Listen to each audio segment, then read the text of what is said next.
네, 오늘은 우리 믿음의 단계를 높여라 라는 제목으로 함께 말씀을 나누려고 합니다. 여러분, 요즘에 여러분의 신앙의 곡선은 좀 어떠세요? 예수 믿고 나서 우리는 신앙의 곡선이 바로 이렇게 상승선을 탈 것 같은 이런 모습을, 포물선을 갖는다고 생각하지만, 여러분, 예수 믿고 우리 신앙의 그 상태가 계속 이렇게 상승되고 있습니까? 아니죠. 실제로 제가 보니까 우리의 신앙의 곡선은 이런 수직 상승이 아니라 약간 이 나선형의 구조를 가지고 있는 것 같아요. 그래서 주님 오는 날까지 우리는 끊임없이 성장하고 올라가고 있는 줄 믿습니다. 여러분 어떻습니까? 이 상승 곡선 가운데 있습니까? 아니면 요즘에 하향 곡선 가운데 있습니까? 아니면 그냥 이렇게 일직선으로 변동 없이 그냥 이런 상태로 있습니까? 여러분 어떤 상태이신 것 같아요? 예, 지금 귀 속에 막 들리고 있습니다. 지금 말씀하시는 거. 예, 여러분이 생각하는 게 맞아요. 근데 여러분이 생각할 때, 요즘에 나는 하향 곡선인 것 같아. 요즘에 나는 그냥 별로 크게 상승하지 않고 그냥 이 유지하고 있는 것도 다행이야 라고 생각하는 분들이 있을 텐데요. 여러분, 하나님은요, 여러분의 그 모습을 보면서 지금 성장해 가고 있다라고 하나님은 말씀하는 줄 믿습니다. 우리의 시선과 우리의 생각은 계속 하향하는 것 같고 정체되어 있는 것 같이 우리는 스스로 생각할 수 있지만요. 하나님은 그 자리에 하나님이 함께 하셔서 그 순간을 통해 그 과정이 지나고 또 다른 성장의 상승의 과정으로 하나님이 곁에서 인도하고 있기 때문에 우리는 지금도 상승하고 있는 줄 여러분 믿으시기를 바랍니다. 우리 옆 사람 보면서 이렇게 인사하면 좋겠습니다. 당신은 지금 성장하고 있군요. 시작. 당신은 지금 성장하고 있군요. 예. 여러분 옆에 있는 사람 보고 저 신앙 저거 봐라 이렇게 할 이유가 있어요 없어요? 교회도 요즘에 막 잘 안 나오고 말이야. 그럴 이유가 없어요. 왜? 하나님이 그 사람 곁에 지금 성장하도록 그 과정을 지나가게 하신다고 생각하면 그 순간도 하나님이 그를 자라게 하고 있는 줄 믿습니다. 여러분, 오늘 이 본문의 이야기는 우리가 너무나 잘 알고 있는 그런 이야기입니다. 이스라엘 백성들이 홍해를 건너가는 과정의 이야기이죠. 여러분, 이 이야기 모르는 사람 있어요 없어요? 없죠. 아마 대부분 다 이 이야기는 교회 생활을 하며 들었던 이야기입니다. 여러분, 오늘 본문 14장에 이 등장하는 이스라엘의 이런 상태, 그리고 이 14장 전에 이스라엘 백성들의 상태, 믿음의 모습들, 하나님을 따르는 그런 모습이 안정적이고 평안한 상태라고 생각해 볼 수 있을 것 같습니다. 왜냐하면 지금 이스라엘 백성들이 지금 출애굽한 상태예요? 출애굽하지 않은 상태예요? 출애굽한 상태예요. 지금 이제 홍해를 건넌다는 건 이미 출애굽해서 이스라엘 백성들에게 애굽에서 10가지 재앙을 보여주시고 하나님이 그들을 이끌어내서 유월절 사건을 지나서 그들을 데리고 나왔잖아요. 그리고 또한 거기서 멈춘 게 아니라 여러분 13장 22절 말씀을 보면 이들이 지금 어떤 상태인지 정확하게 보여주고 있는데 13장 22절 말씀 한번 읽어볼까요? 시작. 낮에는 구름 기둥, 밤에는 불 기둥이 백성 앞에서 떠나지 아니하니라. 그러니까 이 애굽에서 긴장감이 많았잖아요. 나오기 전까지. 그러다 이제 하나님이 그들과 함께 하고 있다는 것을 느끼고 있는 상태입니다. 여러분, 이제는 노예가 아니라 자유인이고 이제 모세가 이 요셉의 유고를 가지고 나온 상태였기 때문에 하나님이 진짜 우리를 인도하는구나 라는 그런 경험들이 그들에게 계속 쌓여 있어요. 그리고 방금 읽었던 말씀처럼 하나님이 구름기둥과 불기둥으로 그들 가운데 항상 함께하고 있는 것들을 그들이 경험하고 있습니다. 여러분, 이 정도 되면 나름대로 그런 심리적인 상태를 표현하자면 이 정도 되면 마음에 평안이 있고 하나님이 함께 하신다는 것을 느낀다면 10점 만점이 안정감이 들고 위로가 되는 게 10점 만점이라고 하면 이스라엘 백성들 한 몇 점 정도 되는 것 같아요? 물어봐야 되겠죠. 정확히. 그죠? 알겠습니까? 모르겠습니까? 나름대로 여러분을 한번 생각해 보세요. 하나님이 여러분의 삶의 어려움과 위기에 있을 때 여러분들을 건져내시고 여러분 곁에서 함께하고 있다는 것을 보여주고 있어요. 여러분, 그때 되면 여러분의 마음의 심리적 상태는 10점 만점 중에 몇 점 정도 됩니까? 10점 되죠. 그죠? 10점 정도 돼요. 이스라엘 백성도 지금 상당히 평안하고 마음이 안정적일 겁니다. 그런데 재미난 건 믿음의 점수는 달라요. 내 마음의 안정 점수는 10점이지만 하나님을 향한 신뢰와 믿음은 좀 달랐습니다. 이스라엘 백성들의 여러분 믿음의 상태가 지금 10점 만점, 1점은 믿음이 없는 거고 10점은 믿음이 많은 거라고 한번 생각해 보자고요. 지금 하나님 이렇게 인도하시고 이끌어 주시고 구름 기둥과 불 기둥으로 보여주는데 하나님을 향한 믿음은 몇 점 정도 됐을까요? 10점 만점? 1점? 1점? 그래서 몇 점, 여러분? 100점? 6점, 6점. 예. 제가 보기에도 한 6점에서 한 7점 정도 되는 것 같아요. 마음은 엄청 평안하고 자기에게는 위로가 된 것 같은데 하나님을 향한 신뢰와 믿음은 아직 10점 만점에 이르지 못한 게 맞습니다. 여러분 13장 17절 말씀 한번 읽어볼까요? 13장 17절 말씀을 보니까 바로가 백성을 보내는 블레셋 사람의 땅의 길은 가까울지라도 하나님이 그들을 그 길로 인도하지 아니하셨어요. 그죠? 그 홍해로 지금 인도해 가시는데 왜 그랬습니까? 이는 하나님이 말씀하시기를 함께 읽어볼까요? 시작. 이 백성이 전쟁을 하게 되면 마음을 돌이켜 애굽으로 돌아갈까 하셨습니다. 이들의 마음은 평안하고 너무나 안정적이지만 실제 위기와 어려움이 닥치면 하나님을 신뢰하기보다는 다시 어디로 가려고 하고 있어요? 애굽으로 돌아가려고 하는 그들의 모습을 하나님이 보고 계셨다. 결국엔 그들의 믿음의 점수는 우리 남은숙 권사님이 말한 것처럼 한 6점 정도 된다고 해보자고요. 6점 정도. 아직 하나님을 온전히 믿고 신뢰하지 않은 상태가 이스라엘 백성의 모습이었다는 것입니다. 아마 여러분 우리들도 하나님이 그렇게 때때마다 도와주시고 우리를 일으켜 세우시고 인도하시지만 우리도 마음 나름대로 평안하고 감사하지만 하나님을 향한 믿음의 점수는 10점 정도 되지 않는 경우가 그들의 모습 속에서 우리의 모습이 투영되고 정확하게 보여지지 않습니까? 얼마 전에 저랑 너무나 친한 우리 한 의사 선생님이 전화를 하셨어요. 그러면서 그분이 전화를 할 때마다 항상 요청하는 건 어려울 때 전화를 합니다. 아니, 평상시에도 전화 자주 하지만 그분이 목사님 기도해 주세요 하면 무슨 일이 일어난 거예요? 어려운 일이 일어난 거예요. 본인이 이 환자 중에 응급 상태에 가게 되는 경우도 그렇게 많지 않지만 이상하게 응급 상태로 가는 경우들이 있습니다. 근데 본인은 외래에서 환자를 봤기 때문에 내과 의사이기 때문에 그렇게 환자가 위급할 일은 별로 없어요. 그런데 이 응급으로 가게 되고 나서 본인을 거쳐갔기 때문에 아무튼 어려움이 될 수 있는 상황이라 목사님 기도해 달라고 전화가 왔어요. 그런데 이 전화가 한 번만 있었던 게 아니라 그전에도 비슷한 상황들이 있었지만 그때마다 하나님이 그를 도와주셨을까요? 안 도와주셨을까요? 도와주셨어요. 정말 이번에 전화한 것보다 그전에는 진짜 이 야간에 당직을 섰을 때 응급 환자가 돼서 정말 아주 위기 상황 가운데까지 왔기 때문에 어려움이 있고 의료 분쟁이 일어날 만큼 어려운 시기 때도 하나님이 그를 도우시고 원만한 모든 일들을 해결해 주는 일들을 경험했었던 사람입니다. 근데 이번에 전화한 건 그거보다 경미해요? 더 힘든 일입니까? 지금 설교를 잘 듣고 있으면 대답할 줄 알아야 돼요. 지금 정신 차리세요. 경미한 상황이에요. 그렇지만 목사님 기도해 주십시오. 여러분 이 사람이 지금 믿음이 있는 겁니까? 없는 겁니까? 있는 거예요? 없는 거예요? 있는 거예요? 이분 안에 믿음이 있죠. 하나님을 향한 믿음은 분명히 있습니다. 그런데 여전히 이전과 같은 어려움이 있을 것 같은 두려운 마음이 있는 거예요? 없는 거예요? 있는 거예요. 그러면서 자신 안에 있는 이 두려움보다 누구를 바라보길 원하는 겁니까? 하나님을 바라보기를 원하는 거예요.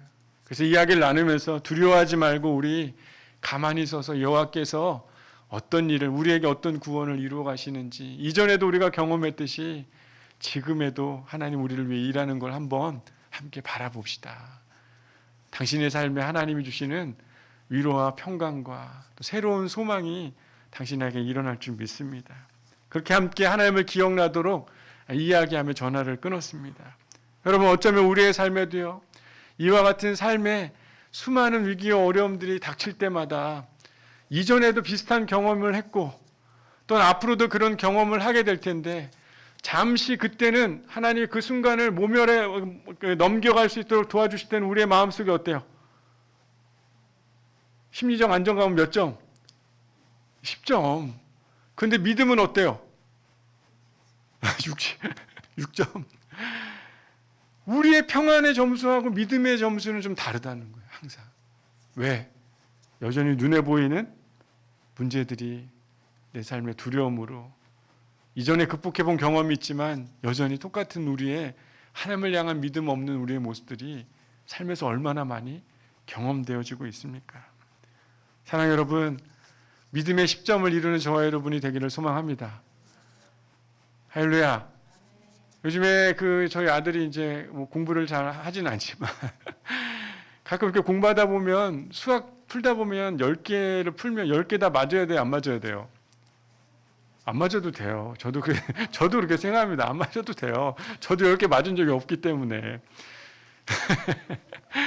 그런데 여러분, 7개 맞으면 부모님 마음이 어떤 마음이 들어요? 칭찬해. 좀 약간 좀 별로 안 좋은 아빠처럼 보고 계시는데, 저 칭찬 잘해요. 근데 마음속에 어떤 마음이 들어요? 10개까지 맞으면 하는 마음이 있잖아요. 여러분들은 안 그런 척 하면 앉아 있는데, 여러분들 안 그런가 봐요? 다 물어봐야 되겠는데, 좀 이따 다 아이들한테. 실제로는 부모 마음이 어때요? 7개가 아니라 어떻게 해요? 더? 잘해서 10개. 그래서 옆에서 코치도 해주고, 안내도 해주고, 그런 마음이죠. 하나님도 우리의 믿음의 점수가 6점밖에 안 되면 믿음의 점수를 더 높여서 자라가도록 하나님이 이끌고 싶어하는 마음이 있는 거예요. 두지 말고 너만 평안한 점수로 10점 만점 받지 말고 나를 향한 믿음의 점수가 더 높아지길 원하는 게 하나님의 마음 아니겠습니까? 여러분, 오늘 이 이야기가 바로 그 믿음의 점수를 높여가기 위해 하나님이 선택한 일이에요. 여러분, 오늘 이 말씀을 보면, 특별히 14장 2절 말씀을 보면 하나님께서 이스라엘 백성들을 이끌어내셔서 광야 저 멀리 애굽으로부터 먼 곳을 인도한 게 아니라, 여러분 14장 2절 말씀을 보면 이스라엘 자손에게 명령하여 뭐 했다고요? 돌이켰다라고 이렇게 나옵니다. 돌이켜서 어디를 가라고 그러냐면 바다와 믹돌 사이에 비아히롯 앞 바알스본 맞으면 바닷가에 장막을 치라라고 이렇게 하나님이 이야기를 하세요. 여러분, 돌이켜라는 건 슈브라는 단어입니다. 이게 뭐냐면 새 번역 성경은 잘 번역을 해줬어요. 오던 길로 되돌아가서 이렇게 돼 있어요. 그러니까 지금 이들이 어디서부터 왔습니까? 애굽에서부터 온 거거든요. 그러니까 방향을 다시 애굽 방향으로 틀어가지고 바로 애굽의 그 경계, 믹돌이라는 건 그 제국을 의미해요. 그리고 바하이롯은 애굽의 경계를 상징합니다. 그러니까 지금 애굽의 그 딱 끝 경계선이 보이는 그 지점으로 간 거예요. 그러면 애굽이랑 가까운 거예요, 안 가까운 거예요? 가까운 거예요. 그리고 또 바알스본이라는 게 뭐냐면 가나안 우상의 상징을 뜻하고 있는 의미입니다. 여러 가지 해석 차이는 있지만 요지는 이거예요. 가나안 우상 중에 이 황소같이 번영과 풍요와 힘을 상징하는 우상이 있는 그 마을 인근에 그들이 바로 눈앞에 그 자리를 잡게 하셨다는 거예요. 두 가지를 하나님이 그곳에 놓이시면서 보여주신 거예요. 하나는 바로 눈앞에 보이는 애굽 땅. 또 하나는 오랫동안 애굽에서 자신들이 보았던 번영과 풍요와 힘과 행복을 추구하고 있는 우상이 섬겨지고 있는 그 장소에 그들이 하나님이 그들을 불러주셨다는 거예요. 애굽을 향할 것인가? 애굽의 그 모든 자신들을 의지하게 만들었던 그 우상들을 향할 것인가? 아니면 홍해를 향해 두렵고 한 번도 가보지 않은 하나님의 그 믿음의 길을 따르게 할 것인지, 하나님은 그 자리에 그들을 불러서 그 자리에 세운 것이에요. 여러분, 이스라엘 백성들에게는 지금 애굽이 좀 더 편한 겁니까? 애굽이 지금까지는 좀 더 편한 장소 아니에요? 그래서 이스라엘 백성들이 이 군인들이 막 찾아왔을 때, 병거가 막 왔을 때 모세한테 얘기하잖아요. 오히려 어디서 죽는 게 낫다고. 애굽에서 죽는 게 낫는데 왜 우리를 불러가지고 이곳에서 우리를 죽게 하냐. 이렇게 이야기하고 있는 것 아닙니까? 여러분 10절 말씀을 보면 이렇게 이 군대들이 찾아왔을 때 10절에 이스라엘 자손이 심히 두려워하여 여호와께 뭐 했다고 나와 있습니까? 부르짖었다라고 나왔는데 이 단어가 여러분 보니까 짜이크라는 단어인데 살려달라는 외침이에요. 그냥 단순히 부르짖는 정도가 아니라 극도로 불안하고 극도로 두렵고 이제는 죽음 가운데 있다는 걸 알고 자기를 살려달라고 외치고 있는 그런 모습입니다. 어떻게 보면 이 이스라엘 백성들은 하나님이 그렇게 인도하고 이끌어 가시고 돌보시고 위기를 해결해 주셨던 것들을 경험하고 있지만 하나님을 향한 믿음이 있는 거예요, 없는 거예요? 여전히 없는 그들의 모습을 보게 됩니다. 우리의 모습이랑 너무 많이 닮았어요. 가끔 하나님이 우리를 도우시고 인도할 때는 교회 잘 나옵니까? 안 나옵니까? 여기 계신 분들은 매번 나오시는 분들은 잘 이해 못 하실 수 있어요. 근데 가끔 나오시는 분들은 보면 하나님이 나를 좀 인도해 주시고 도와주고 마음이 평안이 되면 교회 와요? 안 와요? 안 와요? 가끔 오더라고. 온다고 좀 해주세요. 가끔 와요. 그리고 나서 어때요? 좀 괜찮아지고 이제 좀 자기가 좀 평안해지고 부유해지고 풍족해지면 다시 교회 와요? 안 와요? 왜 대답 안 해요? 이럴 때 안 온다고 얘기해야 되는데 잘 안 와요. 왜 그래요? 하나님 필요 없거든. 믿음이 있는 거예요, 없는 거예요? 믿음이 없는 거예요. 자신의 심리적 안정감만 좋아졌을 뿐이지 믿음은 좋다라고 평가할 수 있습니까, 없습니까? 없는 상태인 것이. 이스라엘 백성들의 지금 이 모습, 불안하니까 하나님을 찾는 그 모습이 믿음이 있다라고 얘기할 수 있습니까, 없습니까? 없는 거예요. 하나님이 이들에게 믿음의 도전을 하십니다.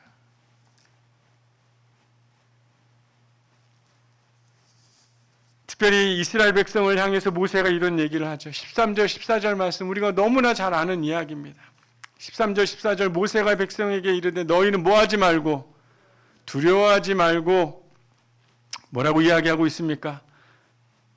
가만히 서서 여호와께서 오늘 너희를 위하여 행하시는 구원을 보라. 너희가 오늘 본 애굽 사람을 영원히 다시 보지 아니하게 될 것이다 라고 이렇게 말씀합니다.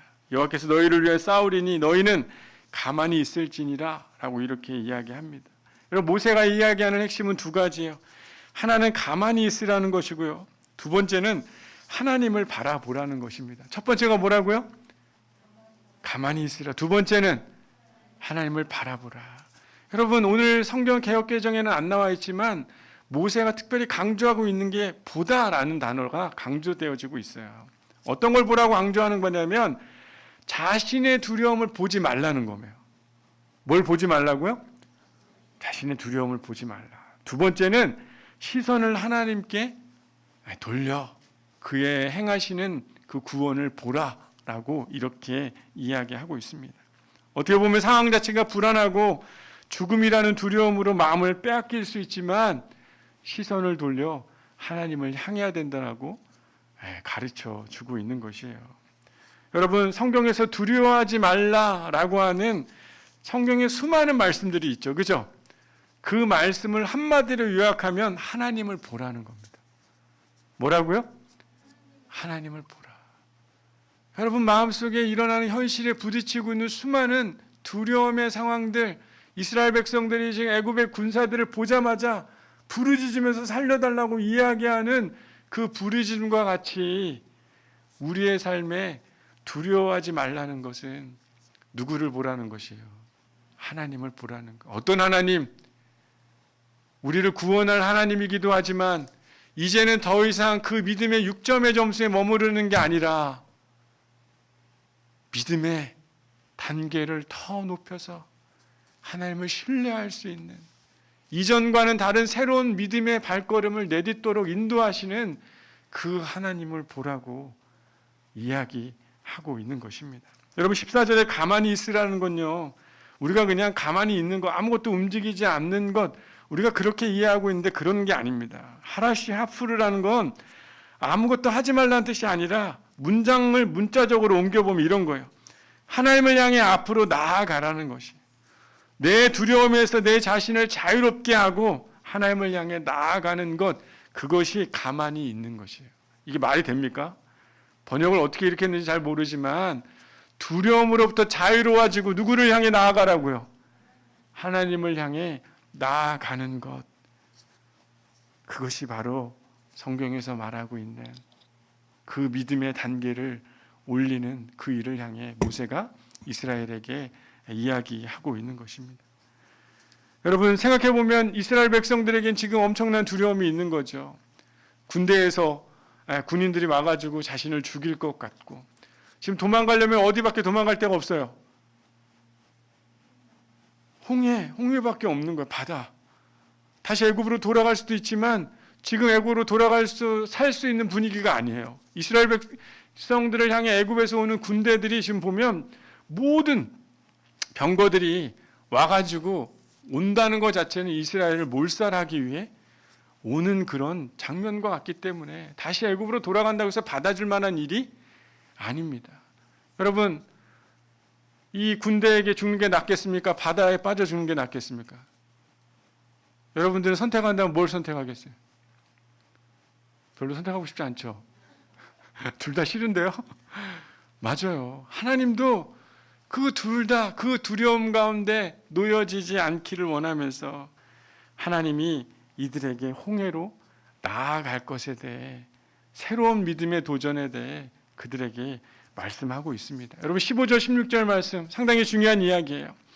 15절 16절 말씀 한번 같이 한 목소리로 읽어보겠습니다. 시작. 여호와께서 모세에게 이르되 너는 어찌하여 내게 부르짖느냐? 이스라엘 자손에게 명령하여 앞으로 나아가게 하고 지팡이를 들고 손을 바다 위로 내밀어 그것이 갈라지게 하라. 이스라엘 자손이 바다 가운데서 마른 땅으로 행하리라. 이스라엘에게 명령해서 앞으로 뭐하게 하고 나가게 하고 마른 땅으로 이스라엘이 행하도록 하게 하라 라고 이렇게 명령하고 있는 것이, 어떻게 두려움의 시선, 자신들이 선택할 수 있는 두려움의 시선이 아니라 하나님의 새로운 시선, 하나님의 믿음의 도전 가운데 그들을 부르시고 그 자리에 나아갈 수 있도록 하나님이 모세를 통해 이스라엘에게 이야기해 주고 있는 것입니다. 여러분 생각해보면 우리의 삶에도 여전히 당면한 수많은 문제들이 있잖아요. 가정의 문제도 있고, 여러분 일터의 문제도 있고, 사람들과의 문제도 있고, 자기 자신의 문제도 있고, 경제적인 문제뿐만 아니라 신앙적인 삶에 당면한 여러분의 문제들이 있지 않습니까? 여전히 그 자리에서 그때 잠시 도와주면 심리적인 안정감으로 10점 만점 돼서 하나님 도와주셔서 고맙네 라고 생각하지만 믿음은 왜 자라지 않는 것이?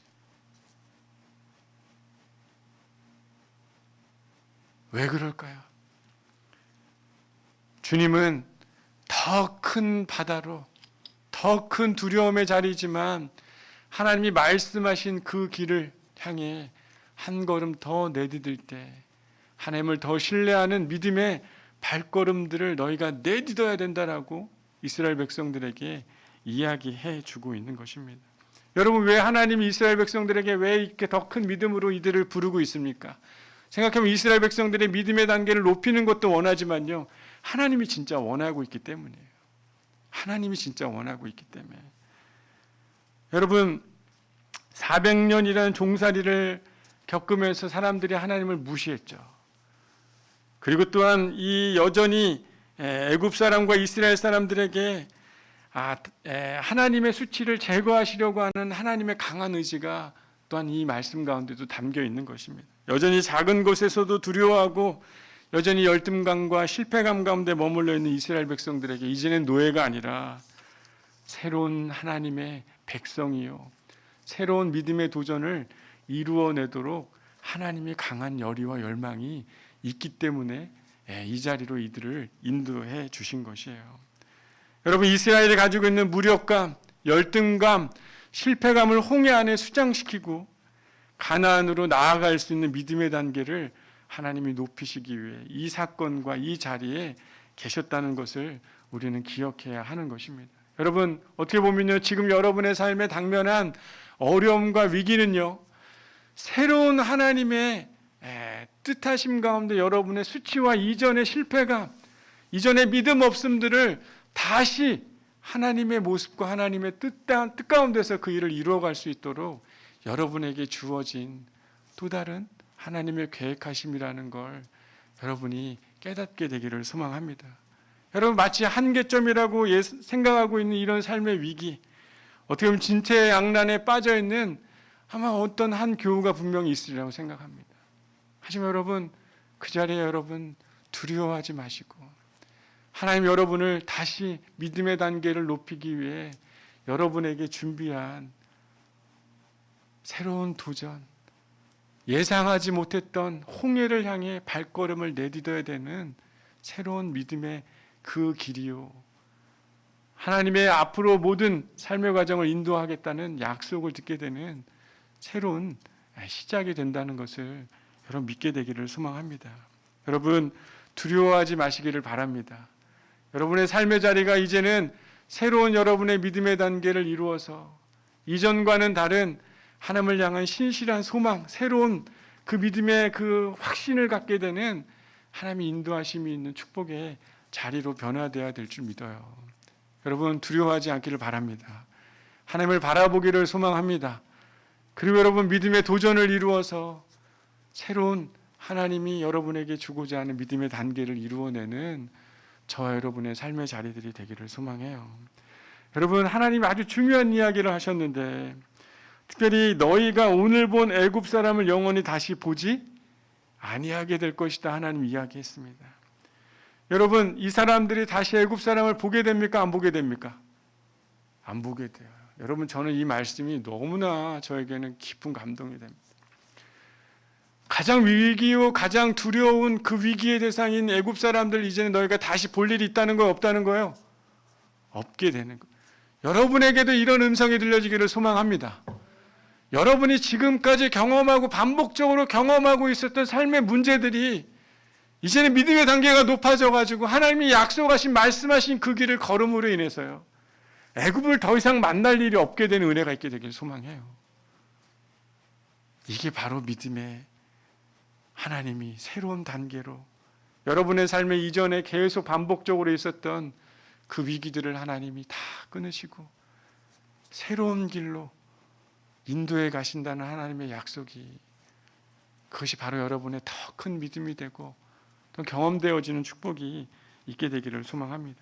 여러분, 새롭게 나아가야 홍해를 육지같이 건넜다라고 히브리서는 기록하고 있어요. 하나님을 향한 시선을 돌리며 믿음의 발걸음을 내디디라고 명령하신 그 하나님의 말씀에 순종함으로 그들이 하나님의 영광을 이루어드리지 않았습니까? 여러분, 믿음의 단계를 높이려는 하나님의 계획에 여러분 또한 참여하는 자들이 되기를 소망하고 삶의 새로운 전환을 맞는 저와 여러분의 삶이 되기를 소망합니다. 여러분, 믿음의 점수를 좀 높이기를 원하는 분이 있으면 손 한번 들어보십시오. 네. 지금 여러분이 당면한 과제를 통해서 여러분의 믿음의 점수는 분명히 더 높아지고 더 높아질 뿐만 아니라 여러분의 마음의 진정한 평안과 위로 또한 함께 같은 점수를 받게 되는 그런 은혜가 저와 여러분의 삶에 있게 되기를 소망합니다. 우리 기도하겠습니다.